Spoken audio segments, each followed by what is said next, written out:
ఒక కోడలు అత్తతోటి ఇట్లా అన్నదట, నీకు నా విలువ అర్థమైతే లేదు.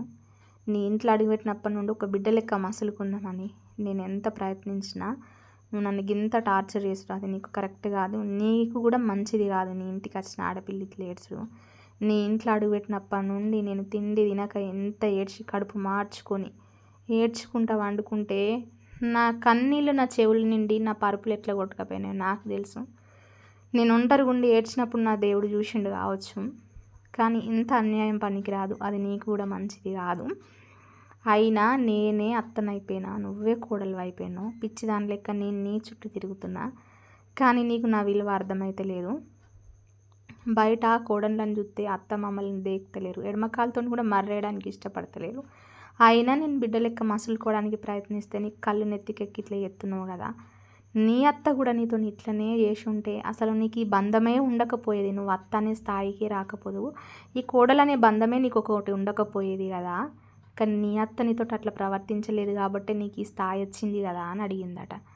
అడిగితే అత్త వెంటనే తడుముకోకుండా ఆ దొంగ ముండది ఏం చేసిందో నాకు మాత్రం తెలుసు.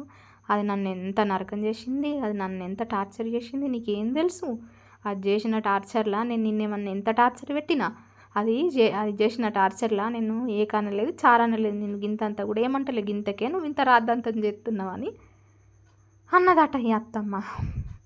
అంటే మనము ఒకళ్ళ ఇంటికి వెళ్ళినప్పుడు ప్రేమ కొద్ది ఉండాలి అని ప్రయత్నించడం బాగా తప్పు.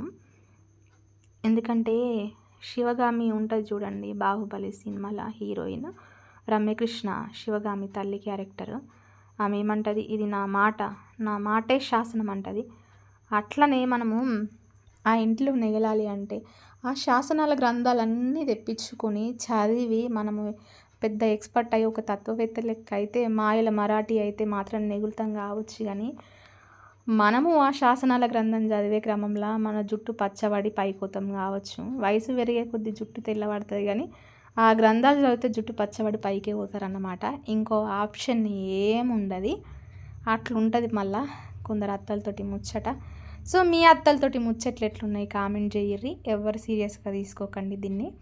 నేను ఏదో కంటెంట్ కోసం క్రియేట్ చేసిన, అయినా చాలా చేంజెస్ చేసిన. దీనికి ఒక 2 to 3 అవర్సే నేను కష్టపడినా. నేను పడిన కష్టానికైతే మీరు లైక్ చేయండి. మనమైతే శాసనాల గ్రంథాలు చదివేటోళ్ళం ఇవ్వలం కాదు, మనకంత సీన్ లేదు. కానీ ఈ జనరేషన్ అమ్మాయిలకి ఏదో ABCDEFGలు చదువుకునే బ్రతుకులే అందరి. సో మొత్తం మీదైతే మన ఛానల్ని సబ్స్క్రైబ్ చేసి షేర్ చేయండి అబ్బా. కొంచెం ఒక చిన్న లైక్ కామెంట్ ఇయ్యి, మర్చిపోకుండా సబ్స్క్రైబ్ చేయండి. ఓకేనా? Thank you.